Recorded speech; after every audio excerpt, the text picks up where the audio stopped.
everybody. Welcome back to Queer for Their Credits. I'm Courtney, and I'm stuck in an apartment for a Shiva, meeting my boyfriend's baby mama for the first time. That's horrifying.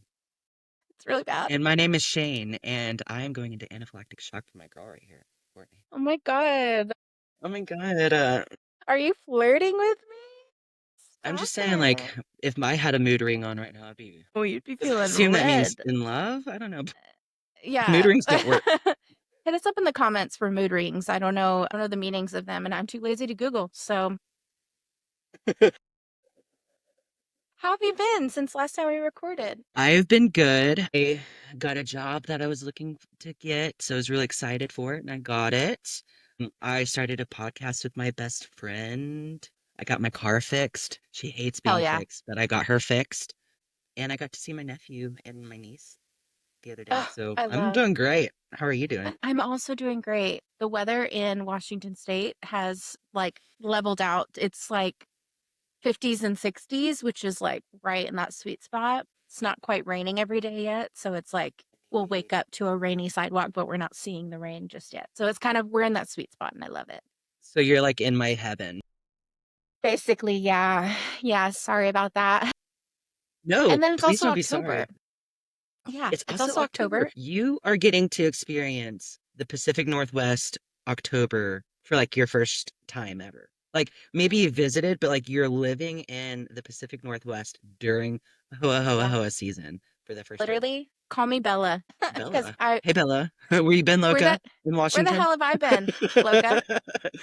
In Washington in 50, 60 degree weather. It's it's lovely. I'll see my friends post on Instagram about like the weather in Texas, and I'm like, couldn't be me. You're like, you're a fucking loser. I live in the Pacific Northwest. Loser. My nephew did that to me. My nephew did that to me while I was hanging out with him the other day. And I was like, "Hey." And he looked at me like he was like about to get in trouble and I said, "No, whatever, loser. Like don't ever do that to me ever again." You're like, if you're gonna do it right, and don't ever Yeah. do it to me. Yeah, and you better serve every single time you do that. I don't need to see some lackluster performance like that ever again. If you're going to wreck me, you know? Yeah, put some respect on my name, son. Literally, yeah. Like he's my little Padawan. I'm teaching him to be kind of. And he is cunty. That video you sent me of him dancing in the street at the homecoming parade. I mean, Boy has moves. Boy he's has got moves, moves. Yeah, and he'll make yeah, you rate them. So if you're like, yeah. what dance move was that? He's like, this is the boogie. What do you rate that 1 out of 10? And then you rate it, and then he'll say, this is the dab. And then he goes, which one do you like more, the dab or the boogie? It's like, well, I like both. Well, which one do you like more? The boogie boy. You have to pick a favorite. You do, and He he's about has to to lose his give the tooth. audience what they want. He's so good about things like that. Like, but like he wanted to get on my back or whatever, and like we had already been trying to like wiggle his teeth, and he wasn't letting us. He was only letting me because I was like, I pinky promise I won't pull it. Like, will you let me just Yeah. wiggle it so I can see? And he was like, yeah. And so he's only letting me wiggle it. And then he was trying to get on my back, and I was like, no, I'll make a deal with you. You can get on my back, but only if you let me and Uncle Chase try to pull your teeth out. Just one Uh-huh. good try, one good try. And he goes, okay. And I was like, oh, okay. And so we laid him down on my brother's lap or whatever. And we were like, he's letting us get washcloths in there. He's letting us get pliers in there. He's letting us get like little, any tool, like name a tool. We put it in his mouth and he was just like, and he was just holding my hand and watching the TV. And so then we let him get on my back and I was like, all right, Chase, do one more. And then that's the video I sent you was when he was on my back and he's just letting Chase pull us. Did he get it? I couldn't tell if he actually pulled his tooth. We never got it, but he was good the entire time. He'd just go, ow. Meanwhile, when I was getting my teeth pulled, I don't even want to I like my parents went through war with me. They were on the front lines in the trenches with me. Like Mm-hmm. I was screaming, I was hollering, I was casting spells. You were not getting in my mouth. Like and he was just like holding my hand and watching a movie that was weird. He's like really invested in the movie. He like doesn't even care what's happening. It does not care. Yeah. Yeah. How cute. You sent me that video and I told Carly, I was like, you're gonna have to be the tooth puller because I don't think I can do it. And she was like, girl, I pulled my own teeth. They can pull. I was like, you did what? My mom would come running after me with a wet washcloth. You say this what Yeah. So, I mean, if she can convince our kids to pull their own teeth, cool. But I'm not. I think I'm not doing it. I don't remember like I remember some of my teeth being like, I was like, fine, fine, I'll just, yank it or whatever. And because it was Yeah. like literally hanging on by like this much. Right.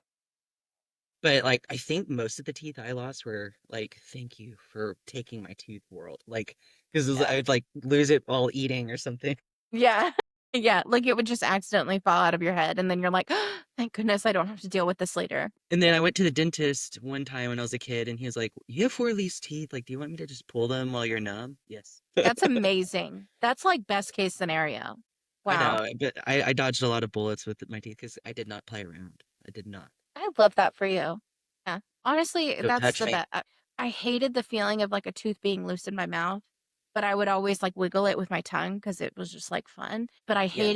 I hated the feeling of them being loose. I also hated the feeling of them being gone after they were pulled. Yes. It just like Yes, grossed me out. like being able to just like have free access to your gums like that. Like I Uh, don't like that. I like the sharp objects being there to where my tongue can't just like right. Yeah. casually graze past my bare raw gum. Ew. Ew. Ew. Yeah. I hate it. I hate it so much. Well, that's wonderful. Yeah. I nothing else has really happened for us since we recorded last. My You got sister's a new coming next week. location recording. Oh, yeah, yeah. I moved to a new I figured that the mirror behind me was probably gonna like bring some souls into my apartment. And so I was like, you know what? Good looking out. I'm just gonna Good move. looking out. Yeah. So you Yeah, said I've your got sister's some coming to visit you too? yeah. So my sister and my nephew are coming. They live in a different state, and so she just decided that she wanted to come and visit. So I'm excited to see him. He just turned 1 in Yes. August. And yeah, so I'm very excited to see them because I don't get to see them often. So Good. that's what Yeah. I'm looking And forward to right now. I don't know about you, but like being aunt slash uncle is like the best thing in the entire world. Oh, it's the best thing. Yeah, yeah. It's so fun because obviously it like pales in comparison to being a parent. Like my nephew is gonna love my sister no matter what way more than me, and that's warranted. Right. Like she literally birthed him. Created But him? Like yeah, I don't know what this movement was. like created him? Like Down and out. But it is really sweet. Like whenever so little backstory when my siblings were little, because I have 1,000 siblings. two of Literally. them two of them that are closer, they're kind of the middles is what we call them. They could not say Courtney, and so my mom would always say like something along the lines of like Lily, Lily, Lee. She would like sing a song. It's my middle name, Leanne. And so they thought my name was Lily, so they called me Lily from like birth to high school. And I was like, when my sister had her baby, I was like, oh, I'll be Aunt Lily. That's so cute. I can't wait to That be is Aunt Lily. cute. My nephew doesn't like it, Shane. Oh, He will not say Lily. I mean, he says Lala. He tries really hard, but mostly, he's been calling me Coco, which I love. oh, that's But cute. sometimes he calls me Kaka. That's also cute. Love that. Yeah, I'm working through it. I'm trying really Kaka. hard. Auntie Kaka. I like that. It has a nice ring to it. I'll let him do whatever he wants, but whenever he starts getting older, I'm gonna be like, stop calling me Stop that. calling me poop. Stop calling me poop in public. That's so rude. That's so rude and No. so embarrassing. Like, enough of it. But I am so excited to see them. It's gonna be so fun, to like take them out and like do Do hoa some hoa like things. y'all should do some hoa hoa things like maybe even you haven't seen yet. You Yeah, know? there's a ton I haven't seen. Yeah, I'm But excited. whenever I visit you, I want to go to Mount Olympic National Park. Okay, we'll do anything you We're want, gonna go. baby. Okay. Okay. And then I'm gonna take you to Snoqualmie. Okay. Carly's been there. I've never been there before, but I want to go. It's beautiful. It's Okay. gorgeous. Just like you. Are you ready? Do you want to talk about movies? Yeah, I guess we should give the people what they want, I mean, we could start another podcast just about like our conversations outside of movies. That Just way we can us like have like talking. a podcast empire. But like I feel Yeah. like we should do that instead of like, I don't know. But we should talk about Yeah. movies. I don't know if you want to. Yeah. I don't know This if is you the want move. to. This Like, is the movie podcast, so I guess we yeah, should this talk is the about movie movies. podcast. Yeah, we should talk Yeah. about movies. Well, it is your turn to go first. Or Is is it my it? turn to I go went. first? It's your turn because I went first last time. Yeah, like your movie was talked about first. So I talked first. So you Okay, talk wait. about Shiva Baby first. So I did motocross first last time because no, I did Clue first, didn't I? Hold on. Hold on. We So did you the talked whale about first. Clue. We did the whale and then we did motocross. So then That means I So talk now about my we girl do first. My Girl, and then we'll talk about Shiva Baby. Okay. I don't know why I tried to take the reins there. That is your That's job. okay. You You know need to what? keep me in line. Keep me in line. You know what? It's okay. You have I creative control. swung and missed, and then you made it look like I didn't. So thank you for that. We got this, baby. We got We got it. this. Okay. Let's talk about My Girl, and not My Girl Courtney. My Girl the movie from 1991. Is it 1991 or is it 94? It's 90 something. I believe it's 90 something. It's 90 something. I believe it's 91. It's yeah, 91. I was right.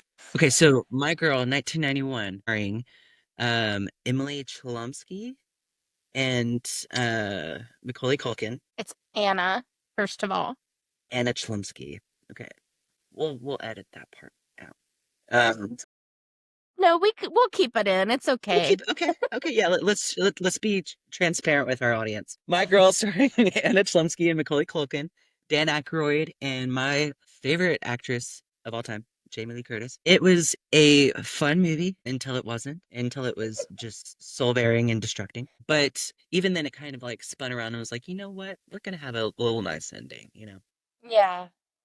But very, very, very 90s, very, very coming of age. And it's kind of like one of those movies I was talking about with Motocross last week, where it's a movie geared for children, but it's not low quality because it was made for children. It was just a movie that is appropriate for children to watch, you know? And it's about a story of a child, you know? And so, like, so therefore, it has complex themes, it has complex arcs, it has conflict, it has really nice dramatic moments. And I, for an older movie, and especially for a movie that's PG, really enjoyed it actually. I wasn't a fan fully of Veda's character. Mm-mm. I found her to be annoying, kind of.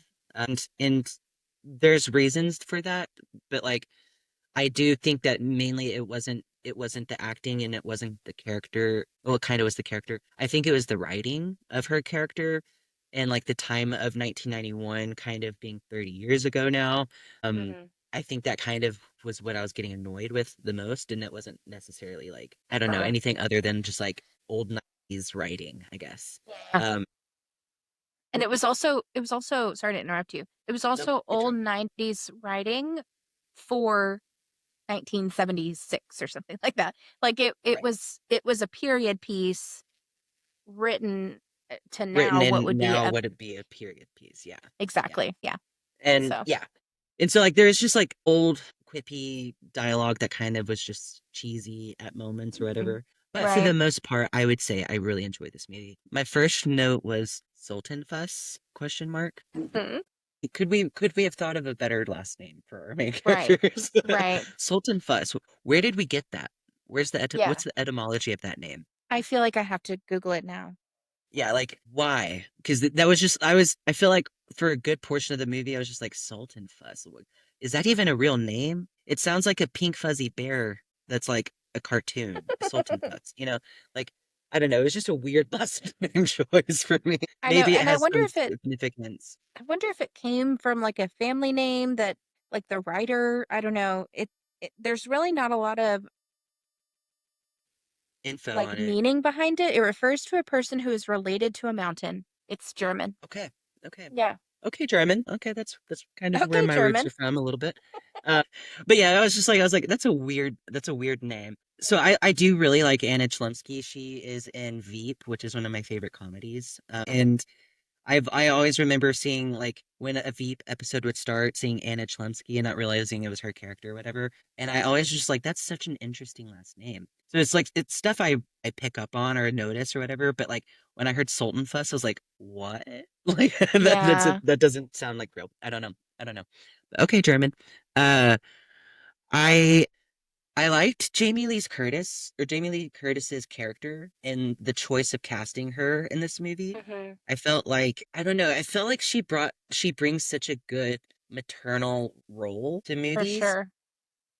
And I think that's because I do follow her as like I follow her celebrity, I guess, like Jamie Lee Curtis. So I know like what she does for communities and stuff, and I know like her story, like her real life story.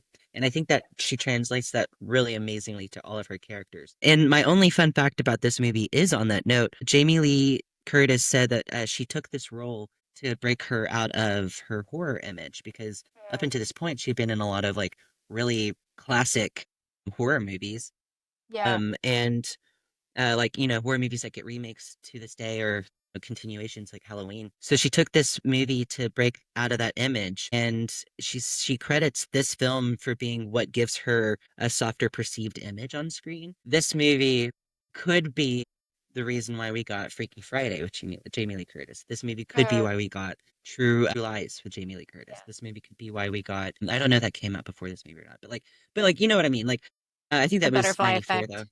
Yeah, and Yeah. like seeing her even maybe even everything everywhere all at once. Like this movie could have because like and I know like this is a trap that people fall into these days. Like or actors fall into these Micah Monroe, I attribute her to horror films. She could be in anything else and do great in it, but for me she's a horror actress. Same with Rebecca Right. Hall. And like they could have a movie like this in the future that kind of breaks them into like getting more dramatic roles and stuff, which would be nice, but like that's kind of like the equivalent of I'm thinking of like who is this day a Jamie Lee Curtis before breaking out, and like I think Micah Monroe, who did like Watcher, she did Long Legs, she did It Follows. She might have done other movies, I don't know, but I think of her as a horror actress. So I like that Yeah. this movie specifically was what helped Jamie get out of that. Um, because that's a really good trap for people to get in. Like think of Daniel Radcliffe having to do that for getting rid of his Harry Potter image. Like every actor has to do that because attach to them we attach actors to their characters as viewers all the time. Right. Yeah. I also liked how she was so focused on death the entire movie. Like I remember when you prescribed this movie, I was like, oh, she dies. I remember she dies. Like I've seen this once and she dies. And then the movie opens and she goes, I have cancer and he doesn't know it or something like that to the camera. And I was like, well, something's fishy about that. I don't know. Maybe she. I don't know. I'm picking up on a weird vibe there. If she thinks she has cancer, maybe she does die. And then as the movie went on, I was like, no, it's gonna be my boy Thomas J. He's gonna die. Mhm. But at the end of the movie, and after thinking about it afterwards, I was like, I feel like she is so fixated and focused on death because she is death a little bit. Like she views herself as death. And so since she has this like fixation on kind of like one of the biggest parts of life, like a thing that like even the oldest and wisest of adults don't understand. She's just so focused on it, and but since she's a 10-year-old, she doesn't understand it at all. And so she Mhm. thinks everything is death. Then it's because she views her first act of life as harboring death to somebody, her mother. Yeah. And so like I feel like she views herself as this like being of death, I guess. And so she feels like she has every single cause of death within her. And I think that's very subconscious, even though she is conscious about being like a hypochondriac. I think she doesn't realize it's because she views herself as death. And I think the Thomas J dying at the end is kind of what smacks her with this is her actual first real encounter with death as an alive human being. Even though she sees dead people all the time, with her dad being the mortician, that's her first experience with death. It was her best friend Mhm. at 10 years old. And wow, my first experience with death growing up was like an old relative that I didn't really know. Right. Like that's kind of how I mean I knew her, but like I was 3 or 4, and like at 3 or 4 you're not like real besties with like the oldest person in your family. But like that was my first experience with death, so it wasn't like so impactful for me, but like it was impactful enough where I was like I miss her. Oh, I loved her, but she's never coming back. Oh, she might be in a new place or this or that. It was what taught me what death is. But poor girl, like Veda, like has mama dead and best friend dead, and she was kind of linked to both. I hope Mhm. she gets healthcare in the future for a good therapist. Yeah. Like, cause wow, not like so. Your first experience with death is your best friend when you're 10 years old. That's insane. Like that is insane. Wow. Yeah. And it's all like we also feel that like as it happens, we're feeling that death because this whole movie we've watched Veda like be chaotic and like she's got a chicken bone stuck in her throat, she's got cancer in her prostate, she's got like everything that comes across, and you see her like checking charts and you're like, oh, he died from prostate cancer, I probably have that. And so you see her going through all of this, and Thomas J kind of has this idyllic life with both parents are still alive and they want him to come home for dinner, and like and meanwhile her dad ignores her pretty much Yeah. all the time. And so you're watching this relationship between these two children, um and it feels very, it's so innocent. You don't see that death coming at all. And you do expect Veda to die. You don't expect Thomas J to die at all because he's so careful. He's got the sweetest little soul. You just really expect it to be Veda. And And then quite all of literally a sudden, everybody is looking out for him too. Like yeah, his mom is, Veda is, Shelly does as soon as she starts knowing Shelly, his allergies. Like everybody's looking out for Thomas J, and he's the one that yep, still gets got. yep, I will say, when they were throwing the stones at the beehive, I was like, all right, you're dying. Like mhm. it's Thomas J. He's the one that's dying, everyone. Like, and then he didn't die in that scene, but I was like, okay, that was like the precipice for like I think preparing me for Thomas J dying is like being that close to a beehive, throwing rocks at it, and then leaving. I didn't realize that he like the mood ring was going to be important enough to go back for. So like I didn't think that we were returning to the beehive to die, but I did think he was going to die somehow. But like that was maybe 10 minutes before he actually died, like. Mhm. And I wrote this in my notes right here. I said, if I was Thomas J's mom, I would perform a seance just to chew him out for being that stupid. You're allergic to the entire world and you want to go fuck around with bees? Get your Mhm. ass home, go to your room. You're going to clean the house this weekend and you're not going to speak or talk to anyone until I say you can. Wow, what Yeah, a dummy. But you can't blame the victim. yeah, He was allergic to bees. The bees got mad. He didn't realize that. But the bees remembered because you threw stones at their hive the day before. Like, and what are held you it doing? down. Yeah, Like, if my friend who knew that I was allergic to the everything, like, and I encountered a beehive and we decided to throw stones, I think I would go home that night being like, I don't think either one of us are smart. And I yeah, don't think that they're a good friend. Like, yeah. like I don't think I should hang out with that person anymore.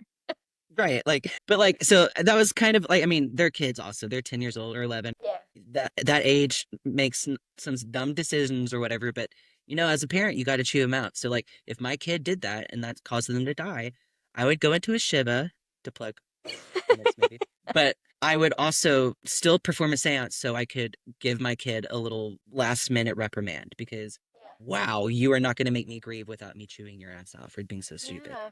And then let's talk about Mr. Bixler. Mr. Bixler. Would you like to talk about him? I am weary of him. You allow a child to join a adult only an adult only writing class Yeah. that I don't care if you have $35 and you want to spend your summer here. This class is for adults. Point in Mhm. case, the first story that after they decide to allow this child to remain in an adult only class, the first story is about sex.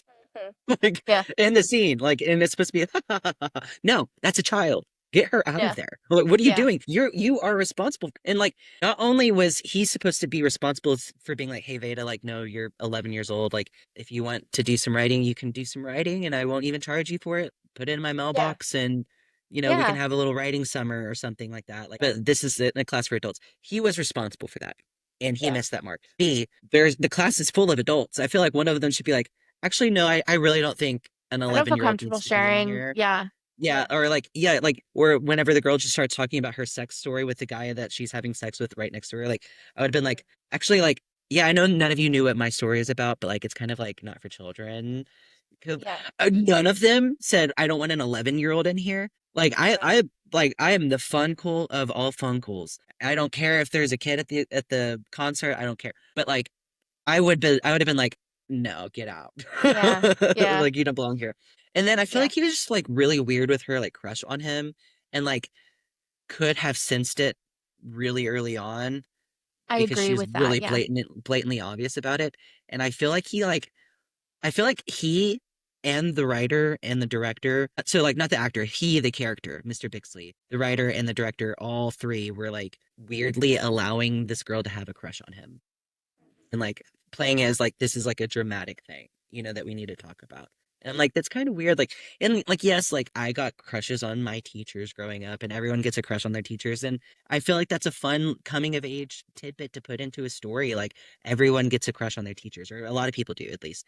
But the way they talked about it just kind of made it normalized in a weird way, where it's just like I'm not into you. I'm so sorry. Where it's instead it's like no, you're a child. Mhm. Like I can't. Yeah. And like I think you need to like what about Thomas J or whatever. But it was more like Yeah. they couldn't because he was married. No, it's you're a I guess I child. could see that. I think that I see this movie from, like, I think the first time I watched this movie, I was 9 or 10. I don't know. But You I, watched like, it at the same like age as Veda. I was the same age as like the characters or the same age range. And so I think I still watch it from that lens where now it's just sort of nostalgic. And so Yeah. watching it, I'm like, oh, like when she comes home from school or wherever she was, and she puts on that record and she pulls out the picture of her in the class and it's like got a heart around his head. And that's so sweet. She's like singing to him, This Bill. it That was such a sweet little moment, but I do, and I think Mr. Bixler, the actor who played him, was so handsome for his time. Like he was just like a handsome man. Yes. So whenever he was first introduced, he's like on the ladder and painting his Mhm. house or something, and like him and Yeah. or like Veda and Thomas J kind of come up on their bikes or whatever. Whenever it first showed Mr. Bixler, I was like, okay, we have some taste. We're gonna grow up with Yeah. a nice, good taste or whatever. But Mhm. as the movie went on, I don't know if it was because I kind of kept getting creeped out by his character and not liking his decisions, or if it was just like he was up on a ladder not facing me, and I was just like, ooh, and like then I kind of like saw like more of his pro. I don't know, like Mhm. my yes, he was a very very handsome guy, but I still think the guy from Clue got him beat. But Okay, that's but fair. Yeah. but very good looking. I did find out that every scene he had was improvised. Oh. None of his scenes, none of Mr. Bixler's scenes had dialogue, which I found that when I found that out, I was like, okay, maybe that's why it was a little weird and a little creepy and had a little like you could have done better in these situations. It was maybe because you didn't have a script there. I don't know. But Uh-huh. like the director liked it because it ended up kind of showing a more natural relationship with Veda because they allowed Griffin Dunn, the guy who Oh. played Mr. Bixler, to like just be a teacher, like play a teacher or something, and That's which is actually weird. blowing my Yeah, mind. it's really That cool. It's really cool. Like, and Mhm. I like love improvisation even in drama scripts because you usually see it in comedic scripts. Like, I think that like that's like kind of an untapped market, and like you don't see that very much where people actually do a improvised dramatic script, which provides the same feeling that comedics do, which is a very natural feeling. Which is why Mhm. improvised comedy is so funny is because it's like like when you say something and a whole group of people laugh and you're like, oh my god, like that was really funny, and then you Yeah. go to try to tell somebody about like that funny moment and you're Yeah. like You had to you be kind of there. had a yeah, that's because one of them was improvised and natural and the other one was scripted, and Yeah. like that's kind of why improvised comedy works so much is because it's natural, like it's off the cusp, but no drag queen humor, it's fast wit or whatever that provides the same mechanic for drama is like improvised drama can make you feel it harder. Like improvised drama can like make you I don't know, like you can like especially a good actor that can like develop the character so much more Yeah. because it's you're using the character's mind to make that impactful of a moment instead of the writer's brain. You're using the character's brain, which is really cool. And I didn't realize that that's what was happening, but I do think that that kind of caused my awkward reception to his That's character fair. Yeah. because he didn't actually have like a script to go off with like real arcs in it, Yeah. I guess. I don't know. But No direction. very handsome man, we'll say. Yeah. We'll say. Yeah, no, I overall I really do like this movie. I think I know how you view it because I have movies where like I've watched it when I was a kid, and if I Mhm. was to watch it today, I would watch it as a kid, even though I'm almost Yeah. 30. But like I think if I had that, I might have liked it more. But I would say solid 7 out of 10 for me, honestly. Okay. I love that rating. Yeah, I think because I have watched it, it sort of became a connecting point between me and my mom. We would always talk about My Girl. And so like the plot is not that great, right? But like I love the storytelling of it because it just feels like it felt like at the time they plucked a kid out of 1970 whatever and was like, let's record the next 6 months of her life, or even I think it's just a summer. Like, let's just record what happens for this summer. And unfortunately, it's the most traumatic summer of her life. That's what it felt like to me. And the um, most formative, like the most formative.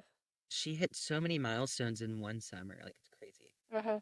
Mhm. And this was like a really nice coming of age story, I feel like too. And like it really I think like even like the secondary story of like the father kind of being emotionally neglectful to his daughter, I feel like that was just a nice little like subplot happening that like needed to like have its own finality at the end where she Yeah. finally breaks down and is like, do you even like love me? You know, like did I kill my mom? Do you think I killed my mom? And then I think in that moment she doesn't even have to say like you're never with me, you never hang out with me, you don't care about me or whatever. I think just by asking that question, he's like, you're my like favorite thing in the entire world. I don't think I'm showing you that, you know? And like then like after that moment with them, the rest of the movie you see their relationship blossom, which is really nice because They she start got to over hang a out one huge on hurdle. one. Yeah. Yeah. She got over a huge hurdle she had and he became aware of a hurdle he was placing. And it Hmm. was really nice. It was Yeah. a really nice little because like that's not the grand scheme of the plot or of the movie or whatever, but that was just a nice little added layer of conflict to get through. Yeah.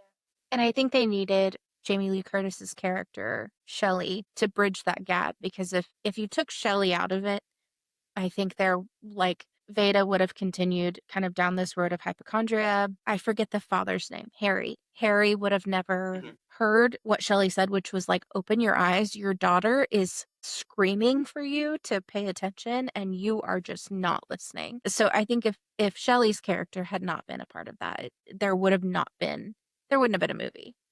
Yeah, Shelley's character is kind of like the inciting incident, is what we call it in writing school, if you ever want to know that. The inciting incident is kind of like what like pushes the plot to start, kind of.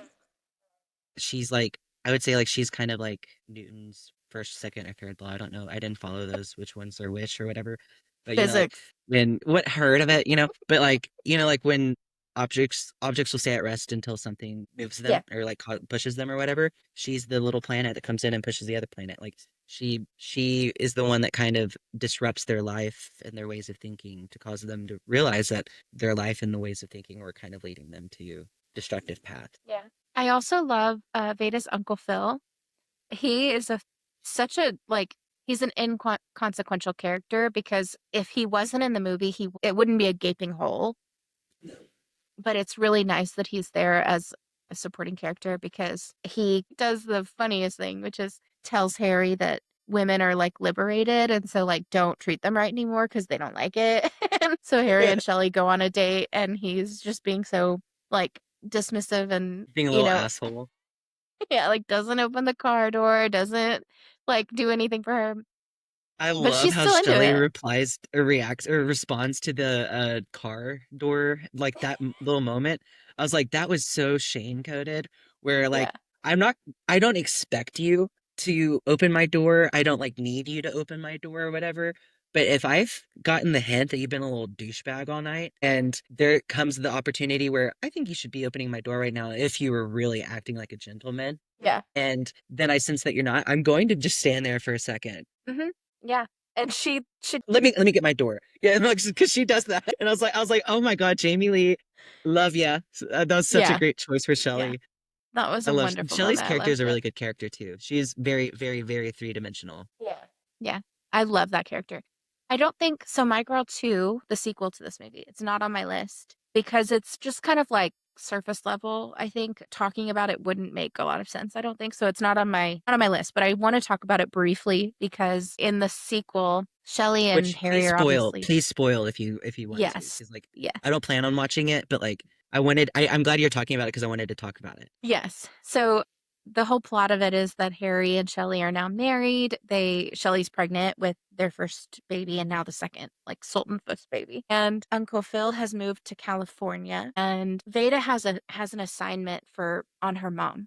She basically has to do an assignment on someone that she's never met, but somebody that she looks up to and she chooses her mom for some reason. She literally has never really talked about her mom. So for some reason, she chooses her mom. And this whole movie, it kind of feels like so whenever she chose to talk about her mom, it kind of felt like, that girl in school that would be like, well, I'm going to do my report on my great grandfather. And people are like, okay, why? Like, what did he accomplish? And she's like, I don't know, but I've never met him before. And apparently, like, he had to have been wonderful because he was my great grandfather. It felt like that. Right, right. And so she gets home from school and she's like, I know nothing about my mom, so my report's going to be a disaster. And Shelly's like, let's fly you to California so that you can learn all about her because she was like this actress and singer and, Right. anyway, Which she goes if to, you by the way, if you go to the location where somebody lived in the past, you'll learn everything about them. So like exactly. if I need to learn about my grandfather, I need to probably just let me go visit Waxahachie for like Yeah. and then I'm gonna Yeah. come back like I've seen the astral projection of my grandfather during this weekend. You Yeah. know, like Yeah. it's so like movies do Yeah. that all the time. That is a very tired trope, in my opinion. Yes. Yeah. Yeah. But she winds up going to California. She meets all of these friends that knew her mom, which like Los Angeles is a very big town. You're not Don't know just if you gonna know like, that. Yeah. yeah, you're not just gonna like Listener, meet just in case you people. didn't know, LA, Los Angeles is like one of the biggest cities in the world. Yeah, but she meets like every single person. Anyway, I don't want to talk about it too much, but she essentially the whole rest of the plot is she is being toured in Los Angeles by Uncle Phil's girlfriend's son. Okay. So this is potential cousin. Keep it in mind. Potential Oh cousin. no. You know where I'm going. No. You know Oh. exactly where I'm going. They're meeting they're meeting all of these people, these grown-ass people together. I think she's like 13, 14. I don't know. Not a lot of time has passed. And basically, the Veda and this boy start to get feelings for each other. Um and then she meets a guy that she thinks is her biological father. And he's like, no, Harry Sultan Harry, I just married your mom one time, you know? Like, and it was so strange. What is And going on in this movie? Uncle Phil lets her go into this rando man's house by herself. And he's like, do you want me to go in with you? And she was like, no, I think I can handle it. And he's like, okay. Why are we asking? This is a minor. This is a 13-year-old. Mhm. Why are we here? A, but B, Mhm. I'm going in with you. See if he's weird. We're leaving immediately. We're not going to be nice. Like, what? Okay, this is what I expected from my girl too. I this is why I didn't watch it. This is why I did. This is why I told you to go ahead and spoil it for me because when I googled My Girl and saw that there's a My Girl 2, I said, "How the fuck is there a sequel for this movie?" Thomas J died? Or is Mhm. this like a Halloween special where we talk to Thomas J? Is this the seance where the mom gets to finally chew out Thomas J? Like, why? Like, how can we make a sequel about this movie? And the clusterfuck that you just described to me is exactly why you It don't make a is sequel to every movie. a Like, lot. It's a lot. Like, even so in the car when, first of all, she goes to LA, her dad tells her before she leaves, because this is before 9/11, obviously. She gets right, on a plane by herself with good no old days. supervision. She just climbs aboard a plane and goes to California. And before she goes, her dad is like, just don't go and pierce your ears and shave your legs and get married. Those are the three rules he gives her. Don't become a dam when you go to that California. Don't become liberal and shave your legs. I don't want that for my And if family. I see a strand of pink hair in that hair, I'll rip it out myself. She goes to California and she gets her ears pierced. And then, uh, whenever she's in the car about to go into this rando man's house, she asks Uncle Phil, she was like, do you think I should tell my dad about that guy? Like about this guy that could potentially be my dad? And Uncle Phil said, I think you should just let this be a secret between you and your mom. Who is dead? Shane. Shane. I mean, like, I will always inspire clandestine activities with my nephew and niece to just spite my siblings sometimes. Just because that's just like I'm the youngest brother, so like my mission on life was to spite my elders, Hmm. you know? So Yeah. like I am going to plan like, do you want to come to my house? We can like if you want to watch that R-rated movie, like just don't tell your mom. Come watch it at my house.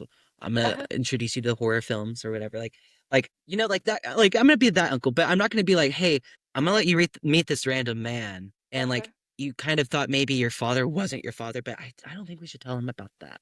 Yeah. I'm gonna say do whatever you need to do.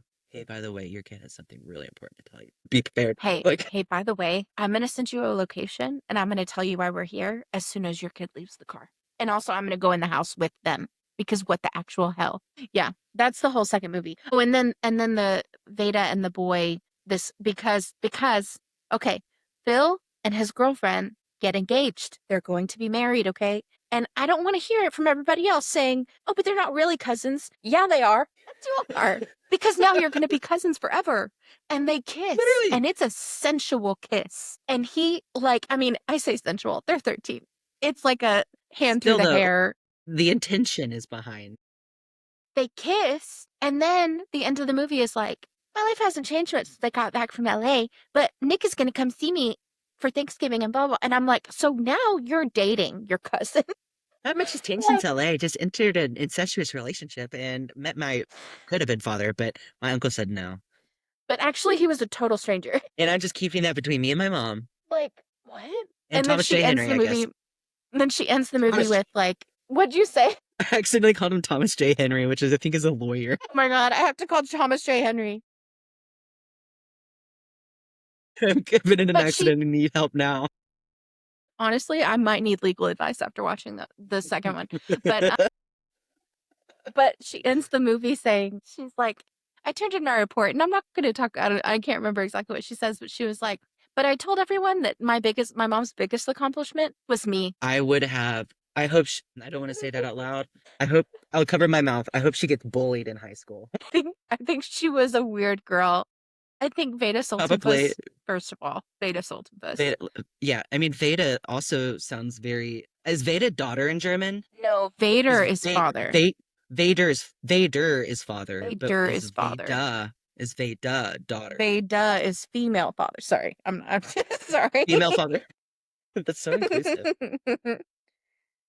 Shut up. The first thing that comes up is Veda can refer to a deep fried savory snack in South Asian cuisine.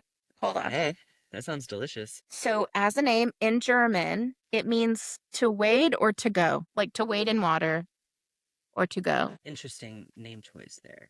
To go Uh, to the mountain stronghold or whatever the last name. yeah. Yeah. To I wade in don't the know. waters of the mountain. I don't know. Yeah. Yeah. That screams her character so much. She went to the mountains of Los Angeles. You know what? I think the message is going over our head and we need to get better. We need to get better. This is a moment of self-reflection for us and growth. Yes. Were there any queer undertones in My Girl that you caught? Kind of, maybe through Shelley's character. Like, seemed like, in when I say kind of, I mean, like, because this isn't every single gay person or every single, or I guess queer person's experience. But, like, I feel like they made Shelley's character very bohemian-esque and, like, kind of more attuned to, like, the people of the people, which I've been told like gay people are just like of the people. Like that doesn't mean that they're good. Like that's just like what happens when like too many people are around each other. Like it's kind of like the idle hands leads to sin. Too many people around each other and being a person of the earth or whatever Yeah. makes you sinful or whatever. And I feel like that imagery was kind of shining through Shelley's character, especially when she first got to the home, because like she made the dead woman look like a hooker in his words or something like that. And like she was just like she was more hippy dippy and like she was a part of like that like really toxic relationship as well. And so like I guess her plight and her treatment by the world and those around her and how like she kind of expected the Sultan fusses to respond to her. I feel like that was kind of like akin to the gay experience or the queer experience. Mhm. Sorry, when I say queer, I don't mean just, or when I say gay, I don't mean like gay men. I just mean like gay can mean bi, gay can mean trans. Like I use gay as like the umbrella queer term. Mhm. That's why I keep Yeah. correcting myself. But like Yeah. so like that I think is like akin to the queer experience of like just being like automatically ostracized just because you have like a certain background and experience. Yeah, and for her to I can't remember where she said her husband's salon was. I can't remember like where she Can't came remember from, either. I don't remember but if she was like she way out of state or if she was just like from another town in I Pennsylvania. know. I know. Because then she goes to Philadelphia. I can't it doesn't really matter, I guess, but it sort of she feels incredibly out of place in this Yeah. like small town Pennsylvania. So, I don't know. I agree though. I think that she brought that like outsider energy, which Mhm. is obviously like a lot of queer people feel like that multiple times in their lives.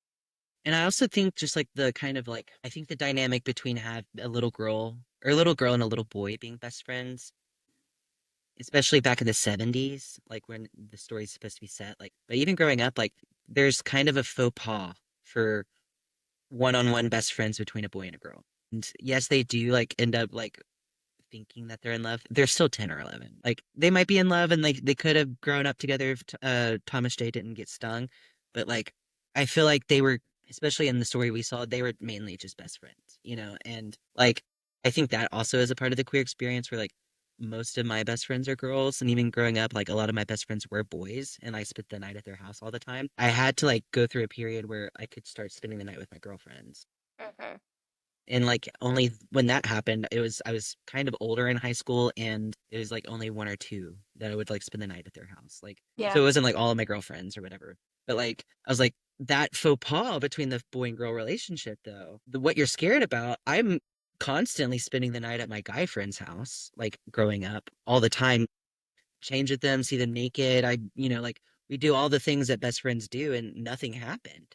So Mhm. like what you're scared about, A, is nothing's happening, but you're sending me into that den over and over again when if you send me into the den with my girlfriends, like nothing's gonna happen for Yeah. damn sure. Like Guaranteed. we're gonna just have like a gay old time for real.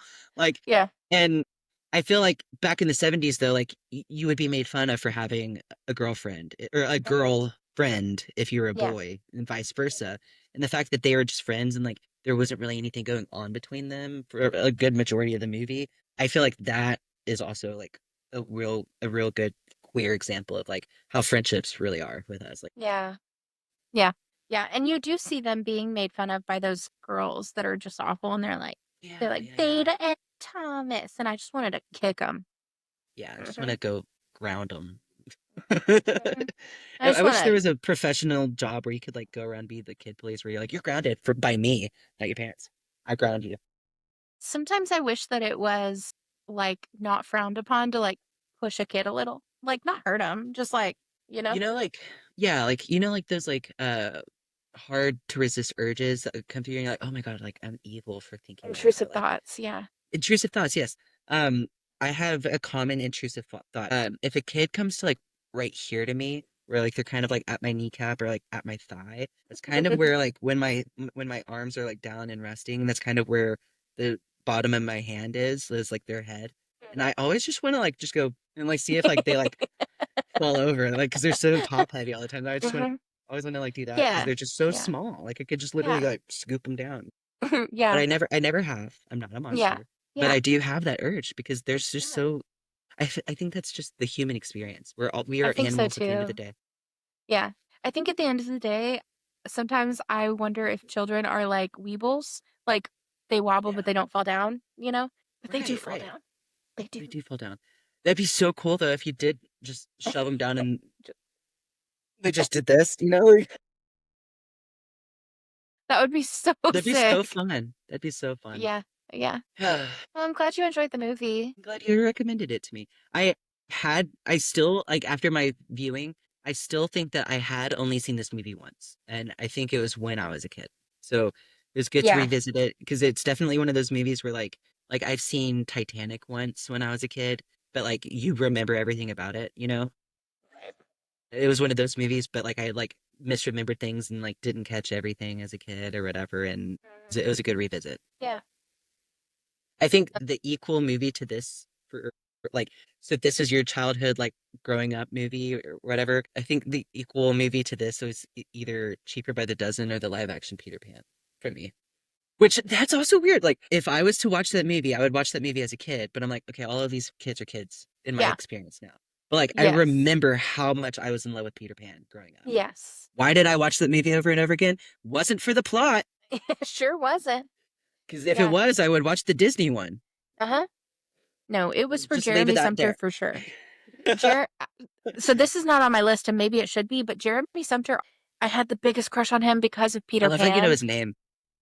I know his name because I was in love with him and I was going to marry him. But yeah. Yeah, Anyway, I don't know how we I got love here. that How channel. did we get here? I don't either. I don't either. But do you want to talk about Shiva Baby? I do. So okay. I'm gonna pull up my little notes here. Before you give me your opinion, I do think that I prescribed this movie because I had seen it once or twice and I really just like I just enjoyed it. Honestly, like I Mhm. wasn't like blown out of the water. But upon my rewatch this time to get prepared for the podcast episode, I do believe, and correct me if I'm wrong, I do believe that I found a movie that you might actually really enjoy. Because I feel like you like a lot of the elements of this movie and like have a lot of opinions. And your face is telling me that I might be a little wrong, and you do have thoughts and No. opinions. Okay. No, Oh, you're pretty much on the money. Okay, so watching this movie, the whole time I was watching it, I was like, this feels like it would have been on my list instead of yours. And maybe because it's like an easier watch, like it doesn't require a lot of like brain power to keep your mind like on the plot. Shiva Baby was so it was released in 2020. It was directed by Alma Seligman. She also wrote the screenplay for this. I think this was actually a short film first, but I don't know the dates of all of that because I didn't write them down. Um, but so Rachel Sennett stars in it, and what's actually really lovely about this movie, and maybe because this is one of the reasons I like it so much, most of the cast and crew are women. I love a women-led Including director and project. writer, like you said. Like just Yes. like yeah, Yeah. like everyone up to the person who created it. Producers, Like I mean, like almost everyone that is on this list is women, and I love it. Okay, so it was released in 2020 at South by Southwest, which always gives me a little connection to Austin, you know. Um, and then it was officially released in April of 2021. Essentially, so I'm going to give you a 1 minute synopsis. I feel like that's what I'm going to start doing for all of these episodes because it makes me stay on task. If anybody is wondering, well, I'm an unmedicated ADHDer. So I have me to too. stay on track. Like Oh my God, it's like we're the same person. Okay. So the main character, her name is Danielle. I was like, Danielle. what is her name? So Danielle is a bisexual Jewish woman who is in college. See, you kind of open up the movie with her sleeping with a man. It sort of feels like she's um like a sex worker. Cool, love it. Get your bag. But there's also like feelings involved, and so I was a little confused at the beginning. But then she tells this guy that she was with that she has to go to a brunch like for another thing, assuming that it's another John, but she really is going to a Shiva, which is a Jewish funeral. So she shows up, she's talking to her parents. You really start to realize that she's not in law school like she's been telling this guy. She's in college, but she is studying gender. She's creating her own degree. That's like a common like joke among like throughout the movie is like no one truly knows what she's doing because she herself doesn't know what she wants to do. Yeah, But she's gotten to where she is because of life, like people forcing her through life, basically. exactly. Yeah. Um, so she shows up to the Shiva. She sees her ex-girlfriend before she even walks in. She sees her ex-girlfriend there. And it doesn't seem like the world knows that they dated. Maybe her mom has a feeling, but like it wasn't a public thing that they had dated. So she sees her, she's like, "Oh." And Rachel Sennett is like so Yeah, emotion that and she like yeah, has is on her she's face. she's really good at wearing her emotions on the sleeve, aka face. Yeah. But she's really good about pulling you into each emotion where like when she's annoyed, she like gives you really good annoyed perception of her, but it's always hits comedically. She's a Yes. really good comedic actress in my opinion. So she walks into the Shiva, and I mean, like, I'm not Jewish, but I have recognized that any Jewish gathering is like being with like a huge immediate family, even if you're Yes. not related to any of them. And so Right. she walks in, and so everyone is like, hey, Danielle, how's it going? How's your college? Blah, blah, blah. And she's like overwhelmed already. And then randomly, the guy that she was having sex with in the beginning of the movie is now in the house at the Shiva and everyone knows him and she's like, what's going on? She lies That's about the how guy I was with they earlier. yeah, she lies about how they know each other and of course he's like her parents make a comment about how she's not in law school. Her ex-girlfriend, Maya, I think is her Mhm. name, who is also played by Molly Gordon and Molly Gordon was in Booksmart and Mhm. she's funny. She is a funny Yes. actress. Yes. And so anyway, so her parents were like, she's not in law school. Our little Danielle could never be in law school. And so And of course Danielle is like also, mortified. in the beginning conversation where she like they had sex and she was leaving, like she was like oh like gotta hustle or whatever. And in that conversation where because he's there, he knows that she's like freaking out, like and panicking, Yeah. and he's kind of trying to like. So you're not this like struggling law school student and entrepreneurial woman who I'm trying to like support and help, and he has a little bit of we could talk about his character a little bit in a second, Uh-huh. but like he like is purposely asking questions to the parents, and the parents, are very like, I'm just going to like lay out all my daughter's mess in front of anybody who is talking to me, like because that's Yeah. just how her family's ran or whatever. And so like they're just like exposing everything about her, and he's asking intentional questions to get to know more. And one of the lines in that conversation too is like, "Oh, she's never paid for a bill in her life. What are you talking about? Like, you're not in our house, you're on our Shut up. payroll." Like, Shut and like meanwhile, like up. she's like everything that she's crafted with this man because like this is like that morning wasn't the first time they had seen each other. Like they Mm-mm. had been seeing each other for a while. Everything that like all this huge image that she's crafted on purpose to this John is being shattered in front of her Yeah. eyes, and she can't handle Obliterated it. Obliterated. brutally. It's bad.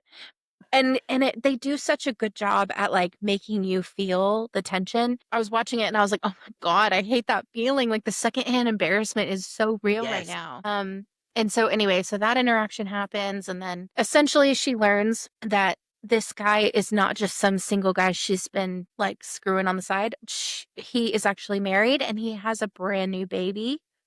And and then they show up. The wife and the baby show up and the wife is played by Diana Agron. Okay, love her. She's also, when they meet, I think she can feel that there's something going on between this girl and her husband. And so she is like such a bitch, but like in the best way. She's like, "Oh, how did you two meet?"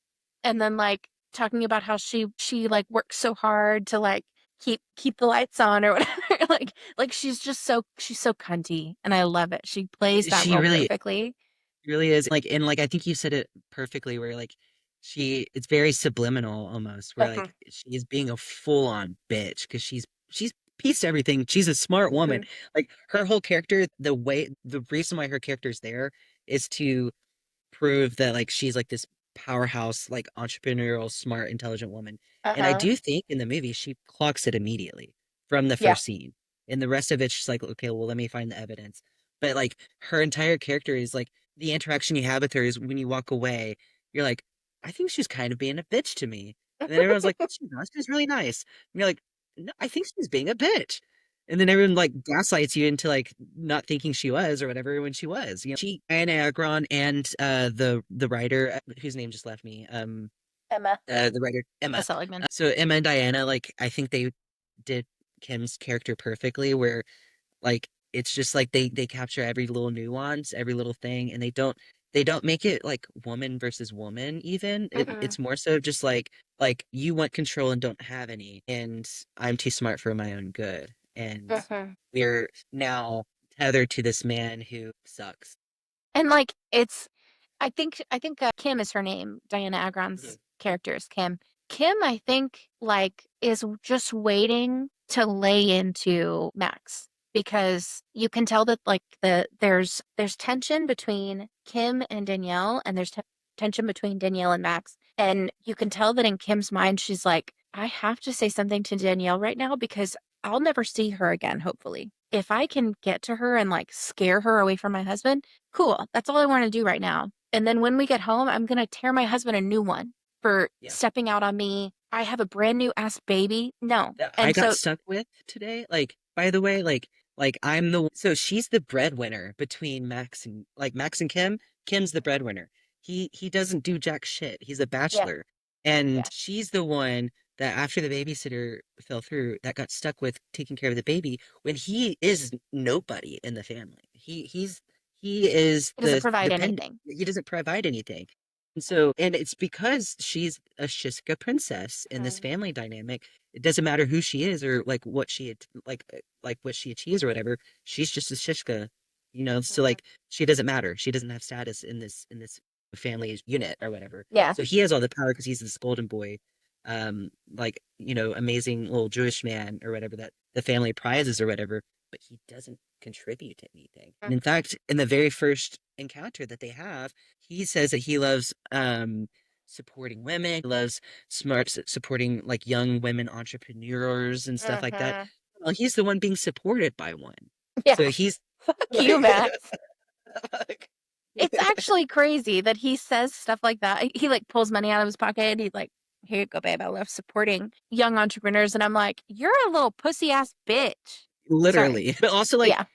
here's Kim seeing like a new bracelet she has. It's like a kind of like a smaller collection on this random girl's wrist.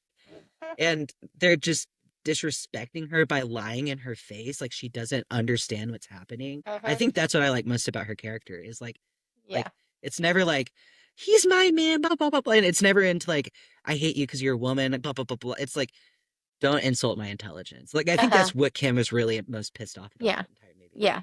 Because she does talk about like how she has all these businesses and she like brings home the bacon. And so she makes it a point to be like, oh, it's interesting that you say you got that bracelet years ago. It's a new collection. It just came out, you know? And I have one just like it. Isn't that so weird? Like, and she does it in front of everybody. And I love it. I think it's wonderful because she Yeah, could in be front of everyone, in including front of this everyone. bitch's mom and dad. Uh, uh-huh. Which is like the perfect place to do it. But she could like be quote unquote crazy and like lose her shit and like throw food off of the table and like create a whole scene. But she's doing it very like sort of Demure. internal, like only you and I will know what we're talking about here, and I'm gonna embarrass you. I love Even if that kind of nobody shit. else knows, I'm gonna embarrass you. Yeah, like So it's just because I'm nice. being nice to you doesn't mean that you're getting past this. Exactly. Like, Yeah. Yeah, exactly. And so, anyway, so all of that is going on. She's sort of, Danielle is still attracted to Maya and is still like, everywhere Danielle goes, Maya also will go.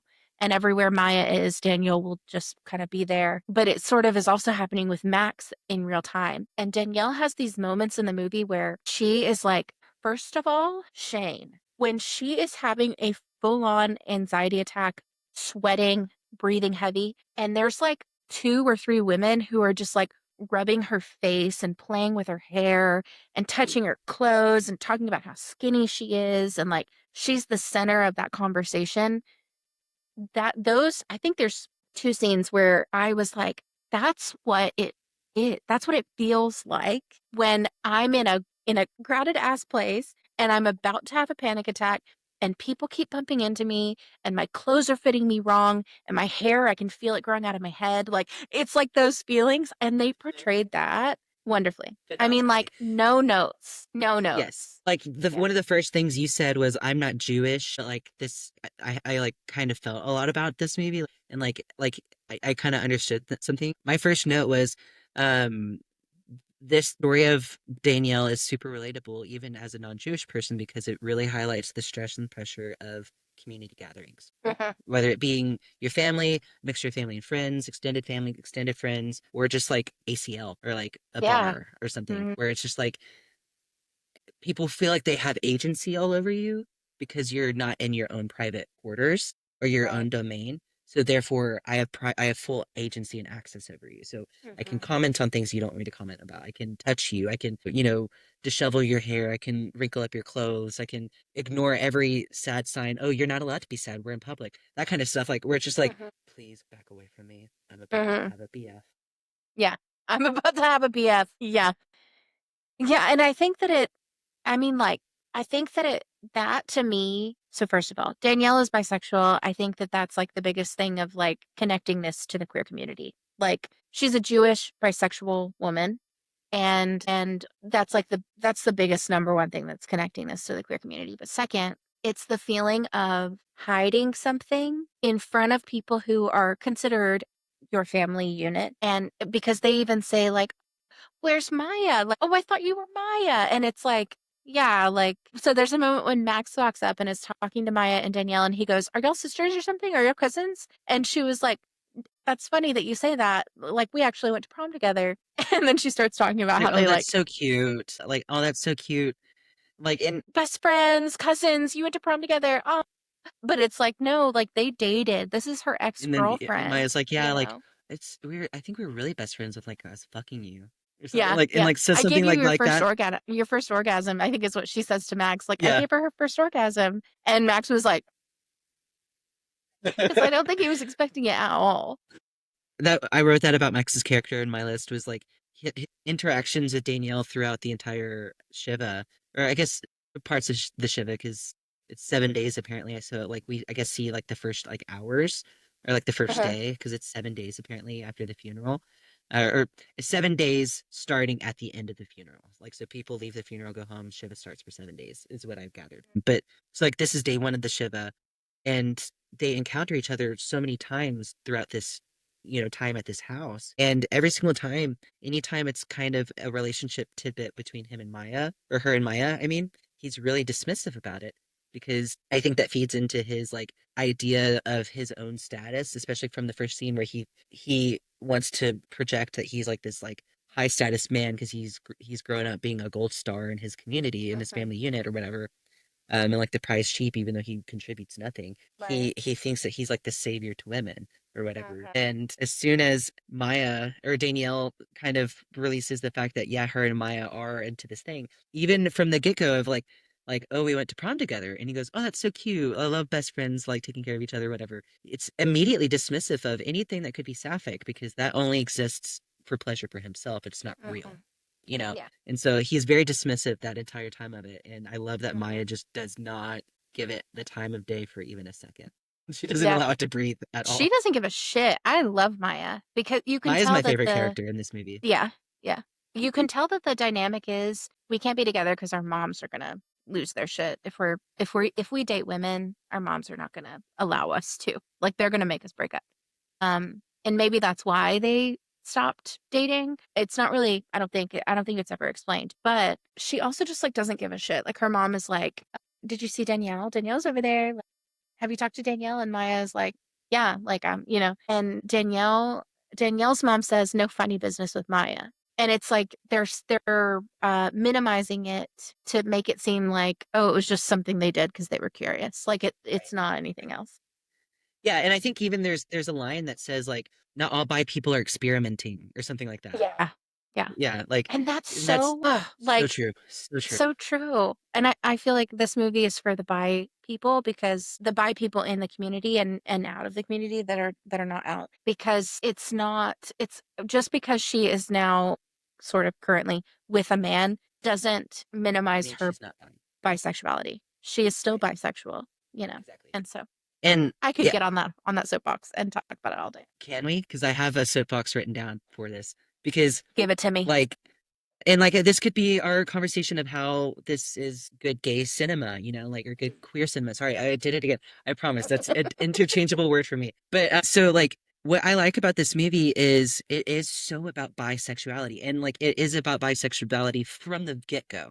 And like but it never apologizes for its bisexual moments. It never explains its bisexual moments. She just is a bisexual and does bisexual things during the movie because she's a bisexual character. Uh-huh. And what I love about it is it kind of was reminiscent of Schitt's Creek, where Schitt's Creek has such a good gay storyline throughout season one to the end. And yes, you do get like kind of like the ups and downs of discovering sexuality, but like maybe someone else's, like, like Dan, not, is his name Dan in the show, or is that just I know his name is Dan Levy, but, It's David. oh, David, yeah. David. So Yeah. ew, David. Okay, Yeah, David. you had to do So the like David, has that really good like scene where he talks about like, well, I like wine. I might like red wine. I might like white wine. I might like a good rosé. But at the end of the day, I just like to drink wine. And like Yeah. that's and like it wasn't for him discovering his relationship. That was helping Stevie discover his sexuality. I mean, that Right. relationship. Um, and it was helping Stevie discover his sexuality. And but at the end of the day, Dan Levy was talking about how he wrote David and his how he wrote homosexuality in this world of Schitt's Creek. And he Mhm. said, go watch any sort of queer movie, and you're going to get the pushback to it. You're going to get their hardships. You're going to get their trials and tribulations. You're going to get all the things about the homophobia that does exist in the world. So he's like, I just wanted to create a world where homophobia really doesn't exist. Or Mhm. maybe it does, but it doesn't in this community. And I don't want it to be a part of the story because I want there to be at least one like queer story out there that has nothing to do with homophobia. And that's why that entire show, there's not really anybody that cares that he's gay or like Yeah. remarks about it or anything other than like when Stevie's trying to like understand his sexuality or if David's trying to explain it somehow or like when David meets somebody new, like kind of get their sexuality. Like it's more so of like where are you coming from instead of like what are you, which is a Mhm. lot of queer movies. And this movie does not do that, and it's not anything about her discovering her bisexuality. There's not a moment where she's unsure about it. She's sure about it the entire time. She knows about it, and I think it what this movie more so talks about than anything is how bi-erasure exists throughout her family and how her family perceives her. And I love how it talks about that and completely is like, well, let's get rid of the undecisiveness stereotype that bisexual people have. She's sure of herself, even though she cannot get control of any situation in her life. She's sure about that. That's Mm-hmm. not changing. Yeah. The only what we need to talk about is how that is always something that is combated with people, even if they are sure of themselves. And that's like the Mm-hmm. theme of the bisexuality in this movie, in my opinion. And I Yeah. thought it was really good. Yeah. It's wonderfully written too. The whole movie is you just feel like anxious the whole time. There's like moments of hope and then there's moments of like, what are you doing, Danielle? Like Yeah. at one moment Max leaves, he goes upstairs to use the restroom. Danielle follows him, thinking like, oh, we're gonna hook up in this bathroom. She gets there and like she gets on her knees and Max for a moment is like, yeah, like we're about to do this. But then he is like, it's almost like he takes the power back because he almost just goes, you know, and then she's embarrassed and shameful. And it pisses me off so bad because why? Like, don't do that at a Shiva. Like, you shouldn't have gone up there. You shouldn't have gone up there. You knew he was married in that moment. You shouldn't have gone up there. But like the like toxic masculinity of it all, of like taking the power from what, like a 20 year old, 21, like you're disgusting, dude. And feeling so like about it and Uh-huh. like Yeah. Like you're gonna and like, men like that are so real. It's yeah. gross. Oh, yeah. Like it was the right thing to do from a directive's perspective and like a writer's perspective because it's real. It's not like that never happens, you know? I mean, I can remember being 20. I can remember being 19, dating a 30-year-old dude and him having all of the power in that situation. And like, I mean, that was that looking back on that, it was gross. Like, he was gross for even considering dating a 19 year Right. old. Like I'm about to be 30 and I imagine, could not imagine a 19-year-old being in my life right now. Like if a 19-year-old walked into my house right now, I'd be like, "Get out. Like like what are you like doing don't here?" you need to be in school? Like Yeah. what do you Isn't like it past your curfew? It's dark outside. Like what are you Yeah, doing? like in the gay community, especially in like the gay like hookup community or like the bar scene or whatever, that's like something that like I feel like I'm an outlier with is like I'm not attracted to younger guys like at all. Mhm. Like and it's like I know like that's not even just a gay thing. Like so many men are attracted to younger humans and like it's just so weird. It But feels like a power like dynamic. but when it even comes to like we're not even dating, I'm not going to know you after this encounter, I still don't want to have a 19-year-old in my house.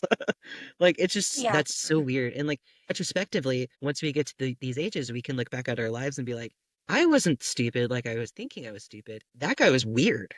Hmm. That guy was a Yeah. creep, you know? Yeah. That guy was taking advantage of my I always get this word. Naivety.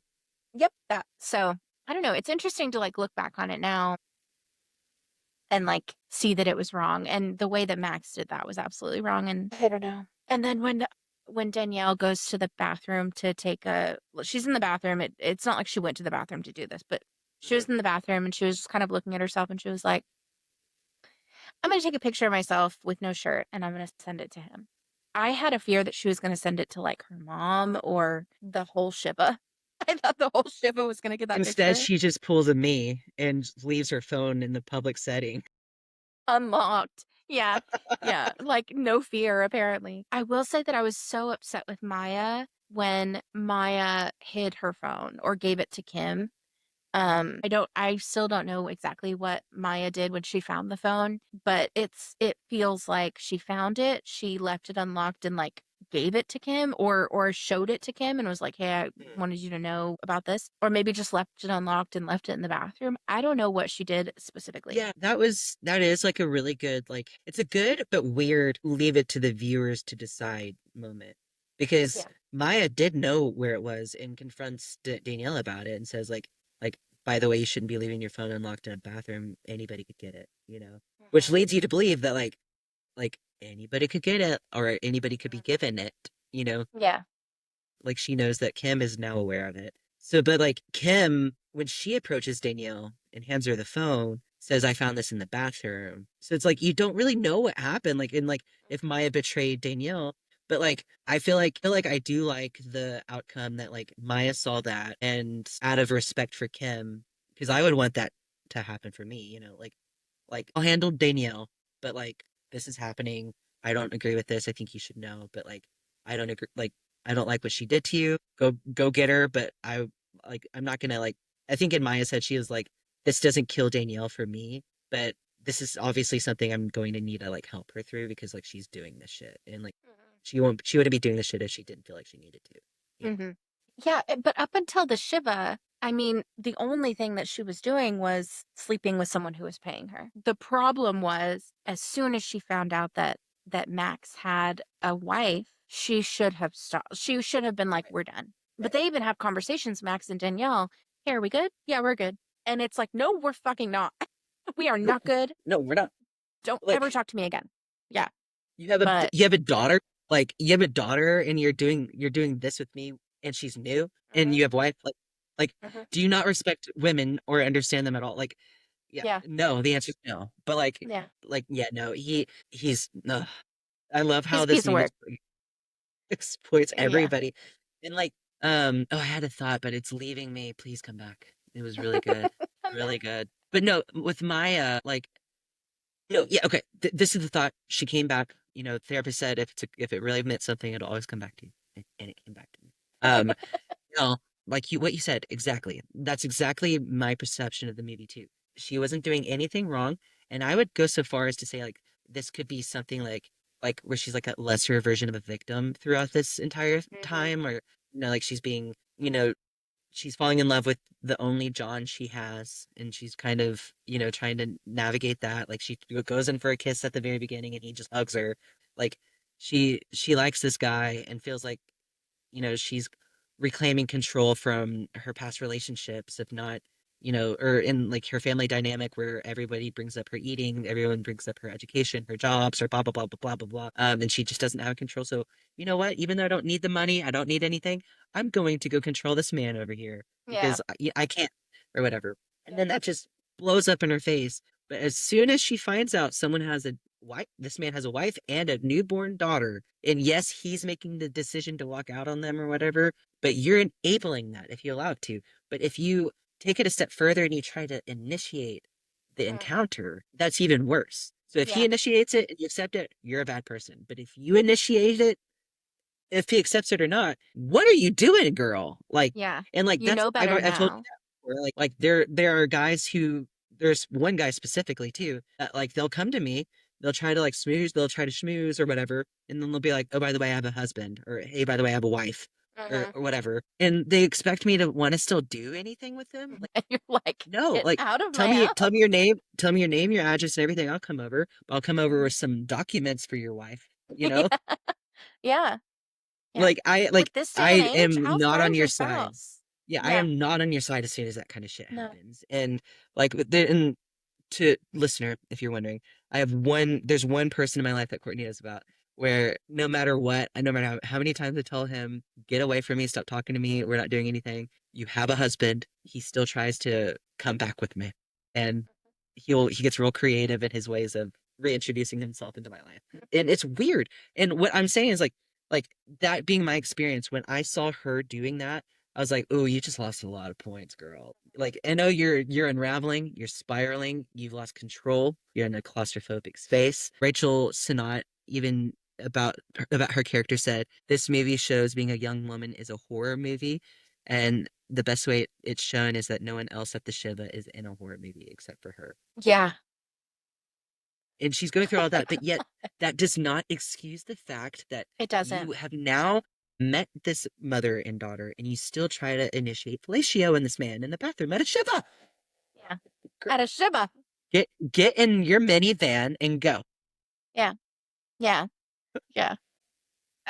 What you just said totally blew my mind about how Rachel felt about this movie because it was like a horror movie, but just for the main character. I I really loved how it ended because it ended with Danielle's family. So they were all leaving. Danielle's just had the worst day of her life. Coffee got spilled on her. She's eaten like 12 bagels. Like poor thing. And so Kim confronts her, gives her the phone back, and Kim is like, can you hold my daughter? She's like doing this thing where she's like, can you just hold my daughter? Like, please just hold my daughter.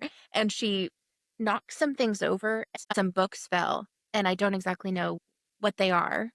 But she picks up the books, and everyone is like, oh, that's like 200 years of bad luck. And she picks up the books and she kisses each one before she puts it on the table. And you can tell that she is just like a broken woman. She kisses a book, she puts it back. She kisses a book, she puts it back. And then her mom just comes and like holds her, and Maya comes and they just bring, and I think that moment for me was just so, it was like, this is what community is supposed to be like. When you're in your most vulnerable place, you should have those people that will come to your aid and like hold you and literally hold you together while you're falling apart and get you out of there. Like, we're leaving. Her mom even We are is like, going. calls the dad and is like, we are leaving, like, let's go right now. But then for some reason they all get in the same car and they invite Kim and Max to join.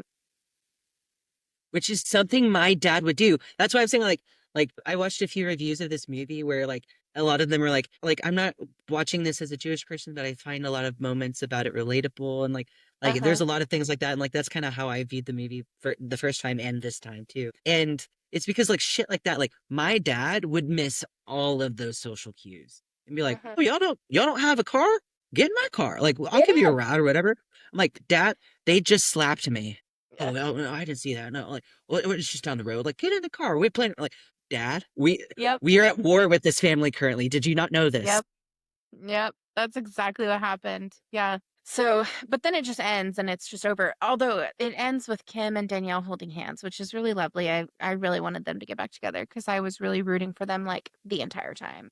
Oh. I think just seeing like his Maya had I think other than Max because Max was a part of it. Maya was the only character that had like a full transparent view and lens into what was going on in Danielle's life. Even though Danielle's a liar, by the way. I don't know if we said that. Danielle Yeah, lies about pretty Danielle's a much liar. everything.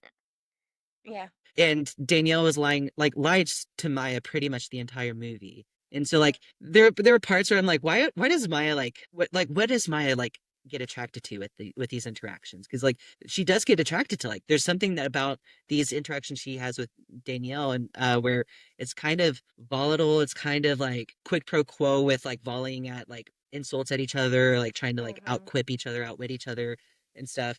And like that can be fun, like that's a fun dynamic to have with people, but like whenever I have encounters with people where I'm like, you're lying to me the entire time. It Yeah. doesn't matter if we're bantering well. It doesn't matter if like, we have like a little bit of a like a, oh, hi, Max. It doesn't matter if we have like a, kind of more of a dynamic relationship, I could say, I guess. Like Yeah. if I feel like you're lying to me the entire time, I'm just really focused and preoccupied by that and turned off. Yeah. And it causes me not to be able to trust anything. And so I Everything you think do is though like, the we're done. way the way Maya had a better lens though through what was going on in Danielle's life, she could see the truths behind all of the lies, and she was more concerned with the fact that like, hey, I think all the pressure and all the things that we put on people within this family has gotten me to where I am, and I'm not necessarily happy and thrilled by it. Like she loves where she's at, but she didn't love the journey, I guess. But she Right. sees like Danielle's on the same thing, and here she is over here, just like sinking, like Mhm. and but yet like I feel like she views some strength in that because like she never fully backs down, she never fully gives up, and in fact she just wants control. And Mhm. so I think that's why Maya's like, you know what? Like, you've lied to me all day. You did all these horrible things all day. I kind of want to take you out again. Like because she just like she sees where Maya's at, and I think that like okay, what I think I'm trying to say is I think it was brilliant how the Emma, the writer, just like only made Danielle lie, and it was how one character saw all the truths that she had. Like Yeah. it was just a really cool like writing mechanic, I Yeah. guess, or writing Yeah. technique. I think it was similarly to what you're saying. Danielle was she was sort of hiding who she was to every single person at that Shiva. And you knew it from the beginning when they pulled up to the Shiva to the house and she tells her mom, she's like, "What's my line again?" Or like, "What's my story?" I can't remember exactly what she says, but she's like, "What am I telling people?" And her mom is like, "Okay, you're telling people that you're still finishing up your exams and you have some interviews lined up." Which is not true. That's not what's happening. She's still in school, she's doing her finals, but she has no idea what she's going to do after she finishes college. And so she goes into the Shiva and she's telling everybody, yeah, like I've got some interviews and I'm doing this, I'm doing that. And her mom's trying to like network for her at the Shiva, but The she entire never time. truly, the entire time, she tells people that she's babysitting, which she's not. We know that she's not. And Maya is kind of the only person who can see right through her. Like, but she also builds up on the lie. Like at one point, Maya is telling she's telling somebody, oh, Danielle is like, oh yeah, like, I'm my major is like gender studies and blah, blah, blah. And Maya was like, yeah, she made up her own degree, but she's got some interviews lined up and she's going to do all this great stuff. And she like is just a champion for Danielle. And Danielle the whole time is like, why are you saying these things? Like, that's not true.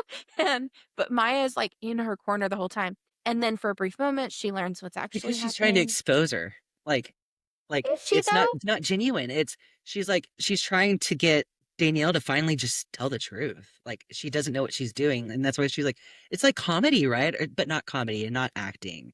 She just is making it up as she goes, right? Like because she wants Danielle to finally just be honest, and then Okay. in walks in the biggest lie that she's currently actively in. Maya's like, you're and then that's how Maya gets involved in everything. Okay. Because it felt like she was just trying to be there for her. Like just trying to, No, no, she's being okay. so far. She's being. Wait, are you talking about like towards the beginning or towards the end? No, it was like it was after Max was there. It was before Maya found the phone. But it was like in the Okay, yeah, middle of the movie where there's like an older person talking to them and she's asking Danielle like what she's doing with her life and whatever. And Maya is like, yeah, like she's fine. Like she's gonna get a job. She's got interviews. And so it feels like she's really being supportive. Then she finds out about what Danielle is doing kind of on the side. And I can't tell if she's upset that it's a man or if she's upset that she's a sex worker. I think that she's upset because it's a man, which feels gross. Either way yeah, would feel gross. right. And I think that could be a talking point to like how like exes who are exes of a bisexual person react to the next gender or the next, Mhm. like if like the next person after them is like the opposite, sex or whatever. Like there's probably a lot of like weirdness in that for people. But I also wonder if like maybe she was just more mad at the fact that like what are you doing? Like you don't need this. I know you don't want this, but you're doing this, so like what are you hiding? I think that Mhm. was I think that was a motivator too, is like I think Maya knows Danielle more than Danielle knows herself, I think. And that was like how they like their dynamic together. And I think that they both realize that they're supposed to still be together and like they both have active feelings for each other. But like Danielle is just on this crusade about becoming this projected image of the woman that everyone wants her to be, but she doesn't want to be. So she's just found herself in these like weird turnstile situations. And Mhm. Maya's just like clocking her every step of the way. But Yeah. I do say she was trying to put her on blast and try to make her like walk on eggshells and like like be closer to the fire and under a lot of pressure in those moments where she is wanting, because like the adults are gonna be like, yeah, like what is Maya talking about? Like she has to have an answer. Like, are you fast enough to come up with an answer? I Mhm. think that was definitely Maya's character's to foil Danielle. It was good. I liked it. I really loved the writing in it. Like I think from a woman's perspective, going and seeing family and they're constantly talking about your weight and, like it doesn't matter if you've lost weight or gained weight, it's going to be bad in their mind. And so like, oh, you've lost so much weight. Are you even eating? Like, what are you doing? Um, yeah, just all of the moments in this, I was like, wow, they perfectly demonstrated like how it feels to have anxiety and like the claustrophobia of it all. And like, please don't touch me, but I can't say that because you're my family. Like, yeah, it's crazy. Yeah, it What was do you very rate good. this movie out of 10? I would rate this movie probably a 6 out of 10, only because I don't know if I would necessarily watch it again. Like, I might. But I'm Yeah. not itching. You know how I am. I have like I hyper focus on movies when I love them and I watch them every day when I love them. And I don't think I would necessarily put this one on currently again. Yeah. Yeah. I, as much as I really like this movie, and like at the beginning of the podcast, I said like I kind of wanted to give you just a movie that like I liked, and like this wasn't a movie that blew me away. I did enjoy rewatching it, and I did Mhm. enjoy analyzing it because I didn't analyze it the first time I watched it. I just was like I watched it for entertainment, and that was the only time I watched it, and I put it on my list. Yeah. Well, I watched it back in 2021 or whenever it came out, but after analyzing it, though, I think I liked it a little bit more. just because I like actually looked at it like with a good lens, I guess. But Yeah. I would still say like Yeah. I would say 6 out of 10. Like as much as I enjoyed it watching it this time and enjoyed analyzing it, like I'm not like itching to like rewatch it right now. I don't know like Hmm. when I will rewatch it, but I feel like I will rewatch it sometime. I will say like out of Sinnott or Snot Sinnott after watching like or knowing a lot of Rachel Sinnott's movies, I think this is my favorite movie of hers. Hmm. Yeah. And with same with the actress who plays Maya. Yeah. I had the name a second ago. Gordon. Last name Gordon. Yeah, Oh man. Anyway, Leslie yeah. Gordon, something like that. I don't know, but I like she's one of those people that's like she's not very overutilized in comedy Mhm. movies and in the movies that she is in are like critically acclaimed comedy movies. I still think that Shiva Baby is my favorite character that she plays. Yeah. I love and I love it because she's the character that'll be like, yeah, what are you doing again? Yeah. Explain it to this Well, lady for me, she's like please. that in Booksmart, you know? She's like she's like, "That's weird. I'm going to Yale or wherever they're going." And she was like, "Yeah, I got early admission." Like, that's weird. Like, I think the line in Booksmart is, "Yeah, I give incredible hand jobs, but I also got a 1530 on the LSATs or whatever it was." And so I love when she's like quippy like that. She's also oh I just like she's also in Good Boys. Have you seen that movie? I have. It's been a while. I think it's called Good Boys. It's like where they're like three 12-year-olds and it's a rated Hmm. R movie. It's kind of weird. But she's like It the is a older weird sister. movie. She's like Hmm. the older sister of one of them. And she plays the same character. I think she's like this really smart, like straight A, put together student, but like she has a backpack full of coke that they end up Yeah. getting and full of drugs and they need it so they can go to the party and stuff. That's so crazy. Yeah. Yeah, it was really good. Actually, I rated a 6 out of 10, but I will say that Carly did not go to sleep during this movie, not one time. It is a 71-minute movie. Yeah. But I'm proud of her 'cause she Yeah. didn't make it 5 seconds into the whale, Yeah. but Yeah. a full 71 minutes. I'm so proud of her. I know. So I know. what does Carly rate the movie? I don't know. Oh, I Carly, thought she was agreeing with you. no. She's like all the way in the bedroom, which is like 10 feet away from me. I Carlita don't think she can hear me though. Carly, what would you rate Shiva Baby out of 10. out of 10? 6, just like me. We're soulmates. 666. Wow. 666. Starting we're Yeah. starting a satanic pod here. Shane's proud of you for staying awake for 71 minutes. Yeah, she did so good. Yeah.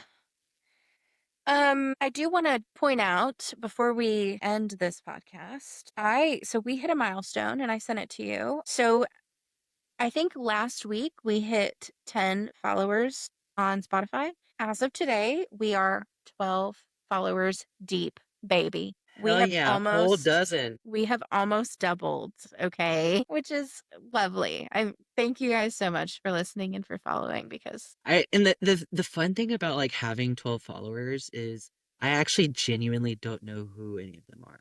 Like I have no because idea who they are. then like because I've heard so many people in my life talk about like oh like you're doing a podcast or hey like I've listened to it a little bit or whatever. That doesn't mean they follow. So like I don't know who of you. I don't know if it's 12 people from Courtney's life, 12 people from mine, 6 and 6, whatever. I don't know who you are, but thank you. Yeah. Thank you so much for following us. I honestly, And this is like one of the better things in my life right now. So having 12 people pay attention, it's so lovely. I'm not crying. We're not no, crying you're today. not. You're not. You're not. No, it's Well, amazing. Like it's it's very gonna amazing. be like I think we should give them a kiss. So like if you ever want to get a kiss, just let me know. If you ever want to kiss, just call me and we'll kiss. You have to be a follower. You have to be a follower. That is one of the benefits of being a follower is you get a kiss. You get a kiss on the mouth. Well, on the forehead for me right now because I have a cold sore. Hmm. But after that's gone, we can get to smooching. Okay. So do we want to talk about the next movies that we want to prescribe to each other? It is Yes. spooky Yes. season. So we Yes. need some spooky movies up in here. Okay. Okay. I think the rest of the weeks that we do in Halloween, really, is that a month? In Uh-huh. October should be Halloween-esque and like Yes, spooky themed. And I that doesn't agree. mean that they have to be horror movies, although the two that I'm thinking of right now are going to be. But it could just be spooky themed. Yeah. Okay. Okay. Do you want me to go I, first? I think I you went already have first last one. time. Okay, Yes, tell me. you go first. Okay. Okay. Okay. Tell me. We're so polite. Okay. The movie that I prescribed for you this week is the original The Thing. Thing. I'm gonna text it so that I know. The Because yeah, Thing. no. By the way, listener, me and Courtney both, even just talking about two movies, one of which we prescribed to the other, cannot ever remember what two movies that we're supposed to be doing. No, Even if it's the one that we just suggested. the amount of times I've texted Shane this week and I'm like, what movie did I tell you to watch? I literally can never remember. And I found the pattern is we forget the movie we prescribed more than the movie Yep. that our friend did. Yep. Yeah, it's really embarrassing. Okay. So The Thing. I'm have to kick it old school because I'm probably gonna do like Disney Halloween movies for the Love. rest of the episodes. I'm gonna have to do Don't Look Under the Bed. Don't look under the bed. Okay. I don't think I've seen Uh, that one. okay. First impression of Don't Look Under the Bed, go. What do you think it's about? I feel like it's about maybe like a monster or something under the bed. I don't know. That's a valid assumption. First impression of the thing. Go. Yeah. Like the first thing that came to my head was Thing from Adam's Family, but I know that Oh, I it's thought you not meant that. clobbering time thing. Okay. So thing from Adam's time. Yeah. But then I'm also thinking like Uzi, like the Blob, but I know that's not. Yeah. Okay. I don't know if you're too far off, but yeah. Okay. You're in We're for not. a rude awakening, God, I'm you can say. afraid. I'm so No, afraid. it's not a Okay. scary movie. It's, I will say, not to spoil anything or like, give too much away. I wouldn't really call The Thing a horror movie. Okay. I would call it more of a thriller, which I like in terms of movies of what you like, I think that this won't scare you at all. Oh, okay. Just knowing you. Like I Okay. like because there's not really any jump scares. It's more so it's kind of like, I don't know. It's a sci-fi version of Clue. Okay. Love. I love already. Okay. I'm not going to talk about the about Don't Look Under the Bed because you're just going to have to watch it. Okay. Yeah, I'm gonna watch it blind. Okay. Well, thanks everyone for watching. That's episode 3. And 12 people are going to get notified that we have recorded this episode. And they're going to be Hell like, I thought yeah. they were doing this weekly. Hey, you know who else had Oops. 12 followers? Jesus Christ. Jesus Christ. And look how popular he is. Look at how popular he was. His book is still top seller these days, you know? All right. Well, thanks everyone for listening. I'm going to go stuff my fake face with bagels and take a naked selfie in my bathroom. I'm gonna go stone a beehive and see if I live.